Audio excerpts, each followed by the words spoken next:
All right, today we're going to be translating this figure along the vector v.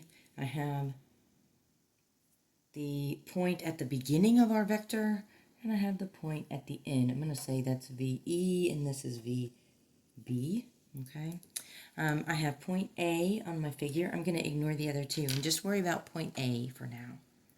Very first step in any of your points is to connect your point to the end of your vector. So I'm going to create a line and go beyond my vector beginning just so that I have room to do what comes next. So the next thing I want to do, I want to put my bullseye on the vector's beginning. I want to set my compass so that I can make an arc that intersects the vector and the line that I drew connecting A to it. So here I've created my arc. Notice I'm not changing anything on my compass. I have created a point 1 and a point 2. Okay, I'm now going to move my bullseye to point A, and I'm going to make an arc so that it intersects that line connecting the vector, and this will be point 3.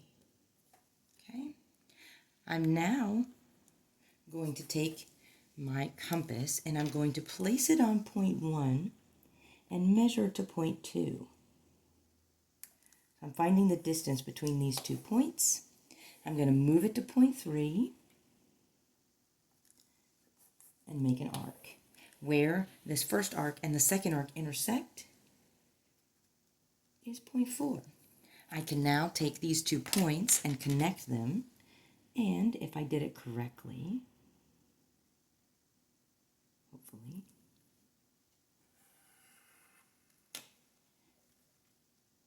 I have created a line that is parallel to my vector that comes from point A. The last step in translating point A is to get the distance from the beginning to the end of the vector. So I'm going to place my compass bullseye on the vector beginning. I'm going to open up my compass to the end of my vector. Looks about right. Place it down now on point A and make an arc. And right here should be A prime. So I've just translated one of my points. I'm now going to switch gears to do point B. Okay, so here we go. First step in doing this is to connect point B to my vector beginning, just like I did. In this particular case, I need to be very careful because the distance between any 2 points that I create on my vector line and the line I just created might be too small to measure. So I'm going to make my arc on the vector beginning a little bit bigger so that I can make sure that I can measure it. So here is my arc. Here's my point 1. Here's my point 2. Okay. I'm going to come to point B, and I'm going to make sure that the arc that I just made intersects with the line that connects to the vector.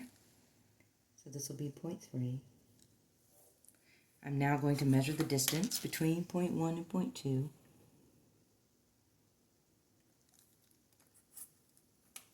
And now move to point 3. And where these two intersect is my point 4. I can now connect point B to that point. Hopefully, I did it correctly. It should be almost parallel. It's not perfect, but it works. All right, so there is my line that goes through point B. It's almost parallel to it.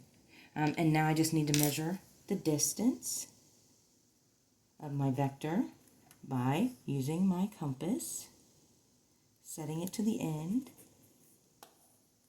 moving it to point B, and here is B prime. So I have A prime and I have B prime. I now need to find C prime. I'm going to follow the exact same steps. I'm going to connect C to my vector beginning. After a while, it does get confusing. If you're using a pencil, of course, you can erase some of the extra marks. So there is my connection to the vector beginning. And yes, it does get a little confusing, but I think I can figure it out. All right, so now I'm going to come to my vector beginning.